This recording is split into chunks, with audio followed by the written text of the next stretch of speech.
Comment développer son auditoire, comment développer son audience, c'est le but de la formation que j'ai pour vous aujourd'hui. Alors, il est très important si vous êtes en ligne et même si vous n'êtes pas en ligne, vous devez utiliser l'Internet, les médias sociaux pour développer votre entreprise en ligne. Il y a plusieurs façons, que vous pouvez utiliser pour développer votre auditoire, votre audience. Donc, on va voir les différentes stratégies qui s'offrent à vous aujourd'hui. On va voir quelles sont les meilleures stratégies selon moi et pourquoi je privilégie certaines stratégies versus d'autres. Et on va voir surtout la chose la plus importante que vous devez faire et la majorité des entrepreneurs qui sont en ligne, malheureusement, ne mettent pas en action cette stratégie-là et ils courent à leur perte parce qu'ils pourraient perdre leur business du jour au lendemain. Donc, bienvenue, merci sur cette formation. N'hésitez pas à poser des questions dans les commentaires. Ça va me faire plaisir d'y répondre à la toute fin. Alors, voici le problème. Vous avez de la difficulté à vous faire connaître. Vous avez de la difficulté à attirer des nouveaux clients. Vous manquez de visibilité. Il y a peu de gens qui vous connaissent. Vous avez probablement un produit, un service. Vous avez probablement une offre absolument extraordinaire qui peut aider votre avatar à régler un de ses principaux problèmes, qui peut aider votre avatar à atteindre un de ses objectifs, mais les gens ne vous connaissent pas. Donc, le nerf de la guerre, lorsqu'on est en affaires, c'est d'aller chercher de la visibilité, apprendre à se faire connaître. Alors, c'est le plus gros problème que ont mes clients ou mes clients potentiels. Et c'est bien fait, si vous mettez en application les idées que je vais vous partager aujourd'hui, mais vous serez plus connu, vous allez obtenir plus de visibilité, votre liste de courriels va exploser et conséquemment, vous allez obtenir plus de clients. Donc, ne manquez pas ce qui suit, n'hésitez pas à prendre des notes et à poser vos questions. Donc, à l'agenda d'aujourd'hui, ce que j'ai préparé pour vous, très simple, on va voir 6 idées pour développer votre auditoire. Donc, je vais vous dire les avantages et les inconvénients de chacune des stratégies et je vais vous dire lesquelles je privilégie personnellement et surtout, peu importe la façon que vous avez d'aller chercher des prospects, bien, il y a une chose que vous devez absolument faire qui est négligée par la plupart des entrepreneurs. Je vais vous dire ce que vous devez faire à la toute fin. Premièrement, réalisez que si vous lancez une entreprise et que vous voulez développer votre auditoire, un site Internet, ça ne sert à rien. À moins de vendre des petits produits physiques, des commodités vraiment pas cher. C'est pas grâce à un site Internet que vous allez réussir à vendre votre expertise d'un programme d'accompagnement. Vous savez, moi, je me spécialise à aider les coachs, les experts de l'accompagnement qui sont tannés d'échanger leur temps à développer des entreprises en ligne en mettant sur pied, généralement, un programme d'accompagnement qui vont vendre généralement entre 500 et 3000 dollars ou euros pour une période de 8 à 16 semaines. Bien, c'est pas en ayant un site Internet que vous allez réussir à faire des ventes en ligne. Ça, c'est une des plus grosses erreurs. Souvent, quand j'ai des clients potentiels qui m'approchent et me disent « Patrick, j'aimerais savoir ce que j'en pense. » Là, c'est arrivé la semaine passée, là, j'ai un web designer qui me charge 5000 dollars pour faire mon site Internet. Qu'en penses-tu? Alors, évidemment, ma réflexion, c'est la suivante, c'est que ça ne sert à rien pour vendre un programme d'accompagnement en ligne que d'avoir un site Internet. Un site Internet, parmi toutes les choses que j'enseigne, ben, je pense que si j'ai 200 capsules dans mon programme Business Automatique, c'est la 200e capsule. Là.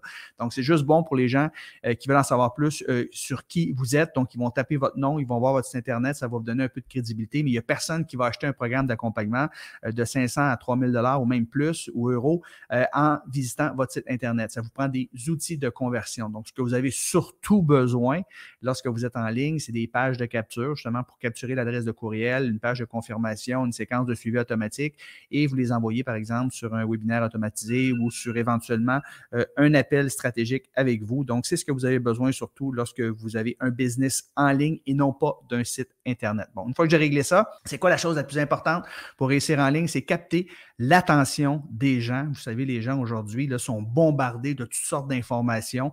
Lorsqu'ils vont sur les médias sociaux, là, ils scrollent à peu près à 50 km/h. Là. Donc, si vous êtes capable de capter l'attention des gens, vous allez ressortir du lot, vous allez vous démarquer. Et si vous donnez beaucoup de valeur, vous ajoutez de la valeur dans la vie des gens de façon régulière et constante, vous allez gagner la confiance des gens. Et quand vous aurez quelque chose à proposer, bien, il y a environ 5% des gens qui vous suivent qui sont prêts à passer à l'action sur ce que vous aurez à proposer. Donc, il faut capter l'attention des gens. Donc, comment on capte l'attention des gens? Bien, il y a 6 idées que je veux vous partager. La première de ces stratégies-là, c'est la publicité. Alors, comment développer son audience? On va mettre de la publicité sur les différentes plateformes de médias sociaux pour capter l'attention des gens. Il y a une bonne façon de faire, il y a une mauvaise façon de faire. La plupart des gens ne font pas la bonne chose. On n'essayera jamais de vendre quelque chose lorsqu'on fait de la publicité sur Internet. C'est une des erreurs que font la plupart des web entrepreneurs. Ce qu'on va offrir en publicité, c'est du contenu gratuit afin de récolter l'adresse de courriel. Donc, on ne vend pas directement dans notre pub. On ne dit pas « Hey, j'ai une promotion, achetez ceci avant demain, ça se termine. » Non, ce qu'on va offrir, c'est quelque chose qui va aider votre prospect à résoudre un de ses principaux problèmes. Donc, on pourrait offrir un guide PDF, une checklist, on peut offrir une formation gratuite. Le but, c'est de capter l'adresse de courriel des gens. Le problème aujourd'hui avec la publicité, c'est de plus en plus compétitif. On sait qu'il y a des milliards d'utilisateurs sur le site Internet, il y a plein de gens qui sont là et qui veulent capter l'attention des gens. Donc, les coûts publicitaires ont explosé dans les dernières années. Avant, on pouvait s'en tirer, par exemple, avec du 50 sous, 1 $ ou 2 $ pour un lead, dont un lead, c'est une adresse de courriel, donc quelqu'un qui nous a donné son adresse de courriel. Donc, ça allait bien, hein, 1, 2, 3 ou même dollars ou euros. Maintenant, on parle du 10 $, 15 $ ou euros pour capturer un adresse de courriel. Donc, ça devient de plus en plus cher et c'est compliqué. Hein? C'est compliqué faire de la publicité, c'est pas à la portée de tous. Souvent, les gens qui tirent leur épingle du jeu font affaire avec des agences marketing qui vont leur charger 5 000 $ par mois, plus 5 à 10 000 $ d'investissement par mois ou euros, hein, dollars ou euros par mois. Donc, ça coûte très cher, c'est pas à la portée de tous. Ça prend des tunnels de vente qui sont déjà éprouvés, qui fonctionnent, ça prend un système. Donc, c'est définitivement pas à la portée de ceux et celles qui débutent. C'est très stressant, il faut changer souvent ses publicités. Des fois, il y a des publicités qui fonctionnent pas. Des fois, on perd beaucoup, beaucoup d'argent, des milliers de dollars, puis on ne sait pas nécessairement pourquoi ça a fonctionné. Donc, ce n'est pas à la portée de tous. Il y a de plus en plus de réglementations également pour la publicité, pour retargeter, hein, pour recibler les gens qui ont déjà vu ou qui ont déjà engagé avec nos publications, ce qui n'était pas le cas il y a quelques années. Donc, bref, c'est de plus en plus compliqué que de faire de la publicité et d'avoir une marge de profit qui est intéressante également. C'est définitivement pas pour les débutants. Donc, moi, je ne vous suggère pas ça. Moi, je ne suggère jamais aux gens avec qui je coach, de mettre de la publicité avant qu'ils puissent faire au moins 200 000 $ et plus de revenus par année. Par la suite, bien, on peut envisager l'option de mettre de la publicité, mais avant ça, on peut très bien réussir sans mettre de la publicité. Et comme je disais, ce n'est pas à la portée de tout le monde. Une deuxième façon de développer son auditoire, outre la publicité, c'est l'utilisation de partenaires. Donc ici, il s'agit d'aller voir des gens qui ont une liste de clients, qui ont une communauté sur les médias sociaux, qui sont similaires à notre avatar, et vous demandez à ces gens-là de faire votre promotion. Alors, pourquoi ces gens-là accepteraient de faire leur promotion? Ils ont déjà leurs produits, leurs services à vendre.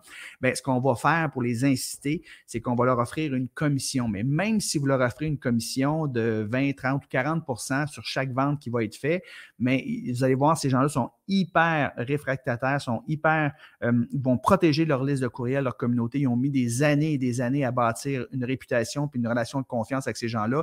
Donc, ils ne feront pas la promotion de n'importe qui. Ils vont seulement faire la promotion de gens qui font extrêmement confiance et qui ont reçu de leur part. Alors, la façon que ça fonctionne, le partenariat, la game du partenariat, c'est que pour que quelqu'un accepte de faire votre promotion, de faire des envois de courriel ou faire des publications sur les médias sociaux pour promouvoir, par exemple, un de vos défis ou un de vos webinaires, peu importe, bien, il faut que vous ayez été un des meilleurs vendeurs auprès de ce partenaire-là. Donc, ça peut prendre jusqu'à 1 an avant de développer une relation de confiance parce que souvent, ces gens-là qui utilisent les partenariats font un lancement une fois par année. Donc, si vous faites le lancement d'un partenaire, vous vous classez parmi ces 5, 6 ou 7 meilleurs vendeurs, mais lui, il va activer la loi de la réciprocité, il va vouloir faire votre lancement à vous également. Le problème, c'est quand on débute, on n'a pas de communauté, on n'a pas de liste de courriel ou presque, donc c'est impossible de se classer parmi les 5, 6 ou 7 meilleurs vendeurs auprès d'un partenaire parce que lui, il fait déjà affaire avec des partenaires depuis longue date qui ont des douzaines, probablement des centaines de milliers de courriels, ils ont des centaines de milliers de personnes qui les suivent, donc c'est pratiquement impossible que de se classer auprès de gros partenaires et de se classer auprès de petits partenaires. Oui, peut-être que vous allez réussir, vous avez déjà une communauté, vous avez déjà une liste de courriels, mais ces gens-là ont des petites communautés, des petites listes de courriels, donc ce n'est pas une solution, moi, que je privilégie. J'ai cessé de faire des partenariats de plusieurs années. Il y a beaucoup ici de soucis d'intégrité. Je ne vais pas aller en détail là-dedans, mais il y a des partenaires qui ne sont pas très intègres, qui font des trucs qui, moi, je ne suis pas d'accord. Donc, je mets toujours ma réputation au bat là, quand je fais une promotion à quelqu'un. Donc, j'ai vécu toutes sortes d'expériences négatives dans le passé. Donc, je préfère ne pas faire de partenariat. Il y a une des grosses raisons aussi, c'est que vous n'êtes pas en contrôle de votre business lorsque vous faites du partenariat. C'est-à-dire que s'il y a 2 partenaires l'année prochaine qui décident de ne pas vous lancer, bien, vous perdez 40-50 % de votre chiffre d'affaires. Donc, on ne veut pas dépendre des partenaires. Selon moi, c'est une stratégie à long terme seulement. Une fois qu'on a bâti une belle communauté, on a bâti une liste de courriels. Si vous voulez embarquer dans cette game-là, bien, tant mieux. Il y en a quelques personnes qui réussissent très bien à ce niveau-là, mais ce n'est pas quelque chose qui est à la portée des gens qui débutent. Donc, la troisième façon de développer son auditoire, et là, on rentre plus dans l'organique ici, c'est d'avoir un blog. Donc, avoir un blog, c'est quoi? C'est d'écrire un article une fois par semaine, une fois par 2 semaines, une fois par mois. C'est vous qui décidez de la fréquence avec des bons mots-clés pour que les gens puissent vous trouver grâce au SEO, Search Engine Optimization. Donc, c'est bon pour ça. S'il y a des gens qui font des recherches par rapport à votre thématique, bien, si vous avez des bons mots-clés, votre article est bien optimisé, il va être suggéré parmi les premiers dans Google. Les gens vont lire votre article et il s'agit d'envoyer les gens sur un aimant client à la fin de votre article. Le problème avec les blogs, c'est très long. Hein? Un blog, c'est très long avant d'être connu, d'avoir beaucoup de gens qui vous lisent.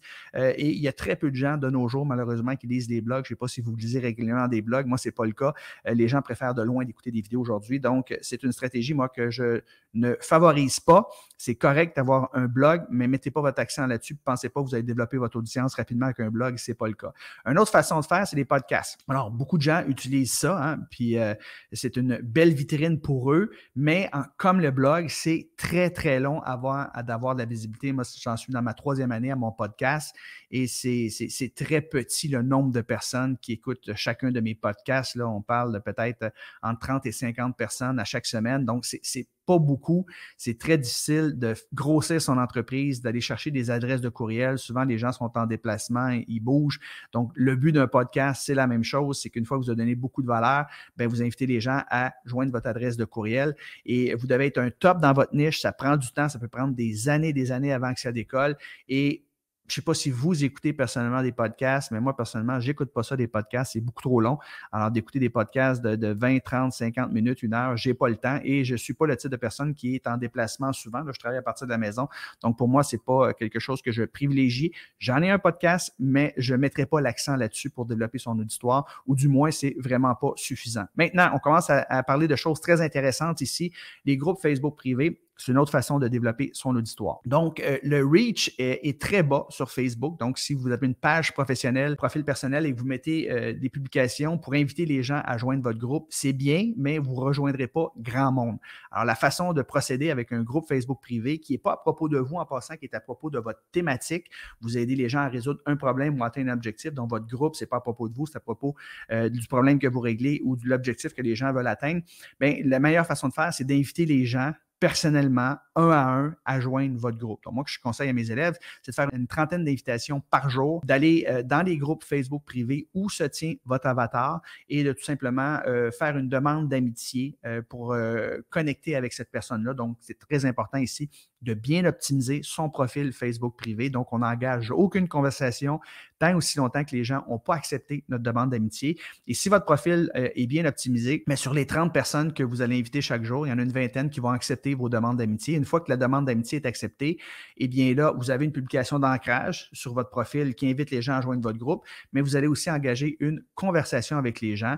Donc, on pose une petite question. Je n'ai pas le temps d'aller dans les détails ici, mais il y a un petit script qu'on utilise là, pour engager une conversation qui est vraiment low profile, là, vraiment, là, ça l'indique pas là, qu'on essaie de leur vendre quelque chose. Donc, c'est juste une conversation qu'on rouvre ici. Et si la personne nous répond ou qu'elle ne nous répond pas, peu importe, dans les deux cas, la majorité des gens vont vous répondre, bien, vous les invitez tout simplement à joindre votre groupe dans lequel vous les aidez à résoudre un de leurs plus gros problèmes. Donc, c'est important de faire les demandes d'amitié juste à des gens qui correspondent à notre avatar. Et la majorité des gens sont très contents que vous les invitiez à joindre votre groupe Facebook parce que vous allez leur donner des conseils gratuits pour régler un de leurs plus gros problèmes ou atteindre un de leurs objectifs. Et la clé du succès avec un groupe Facebook privé, c'est que vous devez engager des conversations. Donc, si vous pensez mettre sur pied un groupe Facebook privé et de ne pas engager de conversation avec les gens, bien, n'utilisez pas cette stratégie-là. Donc, on va appeler ça du chat selling où chaque personne qui fait une demande dans notre groupe Facebook privé, on a 3 questions pour bien les qualifier. On s'assure qu'on accepte seulement des gens qui correspondent à notre avatar. Dans mon cas, j'accepte seulement les gens qui ont l'intention de vendre un programme d'accompagnement ou de coaching en ligne. Alors, les gens qui veulent vendre un produit physique, quelqu'un qui veut vendre son service,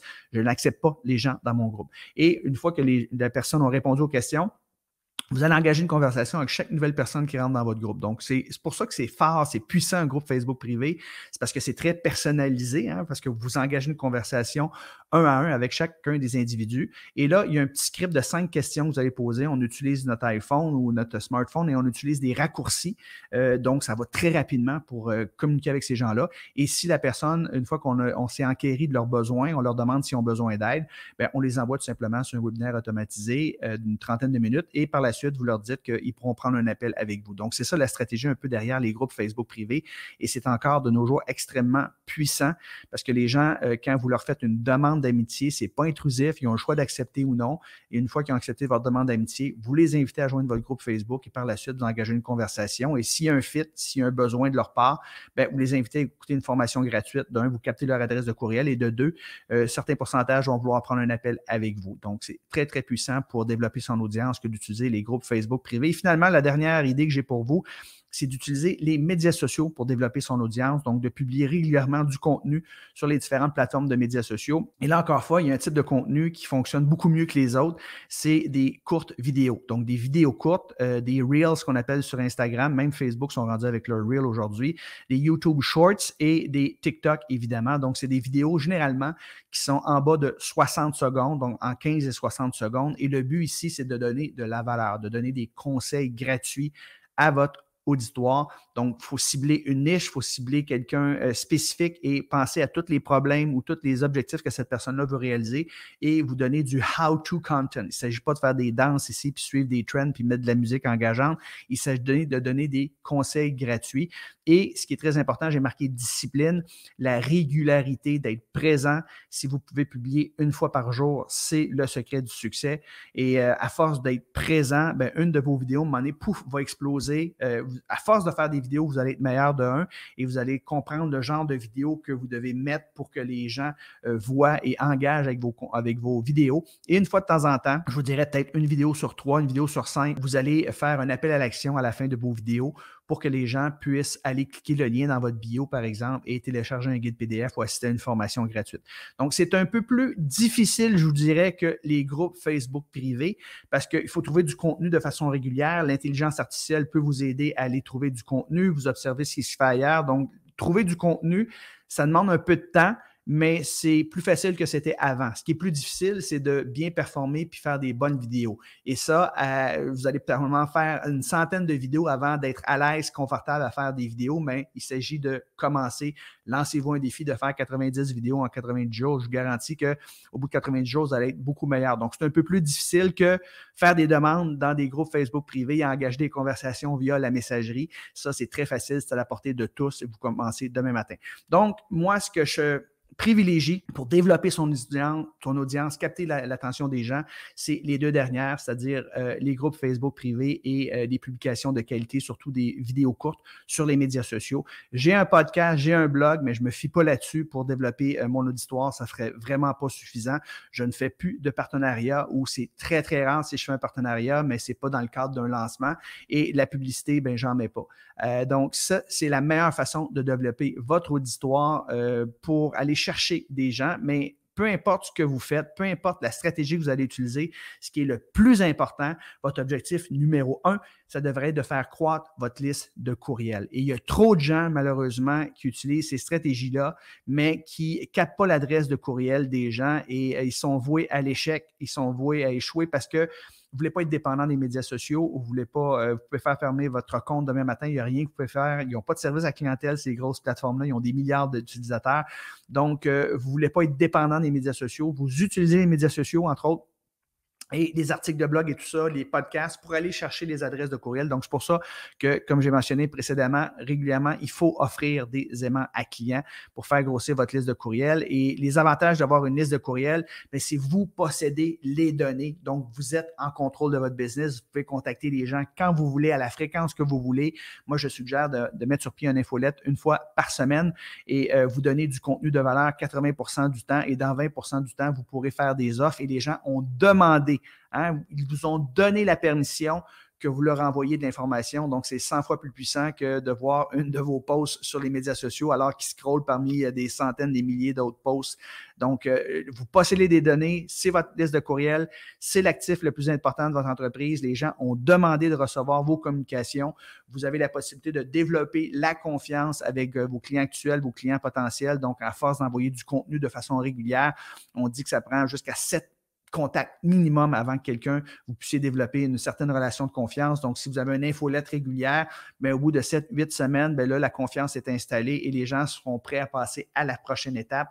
Et ce qui est le fun avec une infolette, c'est que vous pouvez faire des offres. Et les gens, quand ils sont en train de lire leur courriel, sont plus en mode business, sont réceptifs à cliquer sur un lien, à avoir une offre, alors que quand ils vont sur les médias sociaux, ils sont plus en mode divertissement. Donc, c'est des avantages que d'avoir une infolette. Donc, c'est très important. Peu importe la stratégie que vous utilisez ici, vous devez absolument capter les adresses de courriel. C'est l'actif le plus important de votre entreprise parce que vous pourriez vous faire fermer votre compte publicitaire, ça m'est déjà arrivé, fermer des comptes Facebook, ça m'est déjà arrivé également. Et c'est triste, il y a des hackers qui peuvent prendre possession de votre compte, ils vont vous demander beaucoup d'argent pour récupérer votre compte, puis finalement, ils vont vous demander encore plus d'argent, puis vous n'aurez jamais votre compte. Donc, vous ne voulez pas dépendre de tout ce qu'on a vu avant. Vous voulez surtout capturer les adresses de courriel et être en contrôle de votre business. Mais là, vous posez probablement la question, comment on fait pour développer sa liste de courriels? Eh bien, j'ai un défi à vous proposer. Ça va avoir lieu du 6 au 10 mars prochain. Donc, la semaine prochaine, à tous les jours, je vais être live dans un groupe Facebook privé pour vous donner mes meilleures stratégies, comment développer votre adresse de courriel pour être en contrôle de votre business. Je répète, votre liste de courriel, c'est l'actif le plus important de votre entreprise. Vous devriez générer au minimum avec une entreprise en ligne 1 $ par courriel par mois. Donc, vous avez une liste de courriel de 10 000 noms. Vous devriez faire 10 000 $ par mois minimum avec votre liste de courriel ou 10 000 euros. Donc, ce que vous allez apprendre dans le défi, dans le jour 1, on va voir comment utiliser le meilleur outil qui existe pour capturer et envoyer vos courriels. Vous allez voir, c'est un outil qui est fantastique et que j'utilise puis que ça prend vraiment pas de long produire puis envoyer un courriel.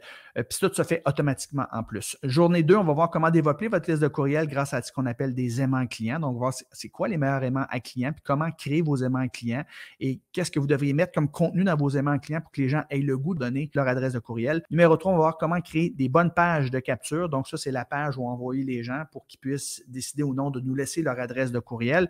On va voir aussi par la suite comment créer des bonnes pages de confirmation et des bonnes séquences de suivi. Donc, une fois que la personne nous a laissé notre adresse de courriel, on va sur une page de confirmation. Donc, qu'est-ce qu'on met sur cette page de confirmation-là? Et c'est quoi la séquence de courriel automatique? Qu'est-ce qu'on écrit dans notre courriel où on va offrir notre aimant à client et où on va éviter nos prospects à la prochaine étape? Et finalement, durant la 5e journée, on va voir les meilleurs endroits justement pour faire la promotion de vos aimants à clients et ainsi faire croître votre liste de courriels. Donc, ne commettez pas l'erreur numéro 1 des web entrepreneurs, c'est de juste se fier aux médias sociaux ou à son podcast ou à des articles de blog pour développer son business en ligne ou à de la publicité ou des partenaires. Vous voulez capturer les adresses de courriel, c'est la chose la plus importante que vous pouvez faire. Dites-moi aussi dans les commentaires que vous m'écoutiez en direct ou en différé, c'est quoi la meilleure idée que vous avez appris aujourd'hui? Est-ce que vous avez apprécié cette formation-là? J'aime ça vous lire et ça va me faire plaisir de vous répondre également. Donc, je vous rappelle que j'offre un défi qui est 100% gratuit. Vous pouvez cliquer sur le lien en haut, en bas ici pour vous inscrire. Ça s'appelle « Comment développer votre liste de courriel pour faire croître votre entreprise en ligne ». On va être ensemble pendant 5 jours live. C'est tout à fait gratuit. Je pourrais charger des centaines de dollars pour ça, mais je vous l'offre gratuitement. Et à la toute fin du défi, vous allez me dire pourquoi Patrick t'offre ce défi gratuit-là. C'est qu'à la toute fin du défi, pour ceux et celles d'entre vous qui voudraient joindre mon programme d'accompagnement Business Automatique, ça va me faire plaisir de vous prendre comme élève et de vous aider à développer un business en ligne qui vous rapporte plus de 100 000 $ par année et qui vous prend plus ou moins 15 heures par semaine à moyen terme. Donc, je vous offre gratuitement le défi et vous pourrez décider par la suite à la fin du défi si vous voulez joindre ou non mon programme d'accompagnement. Je veux prouver ma valeur avant de vous demander d'investir dans mon programme d'accompagnement. Donc, merci beaucoup. Merci d'avoir été là aujourd'hui. Mettez en application les idées qu'on a vues aujourd'hui. Très important, développer votre auditoire. On a vu plusieurs outils que vous pouvez utiliser pour développer votre auditoire, mais la chose la plus importante, c'est de capturer l'adresse de courriel des gens qui vont lever la main, qui vont être intéressés à votre contenu parce que vous voulez être en contrôle de votre business. Donc, Sylvie me dit merci. Merci beaucoup, les amis. Sur ce, on se revoit très bientôt et inscrivez-vous au défi. Cliquez le lien en haut ou en bas. Bye tout le monde.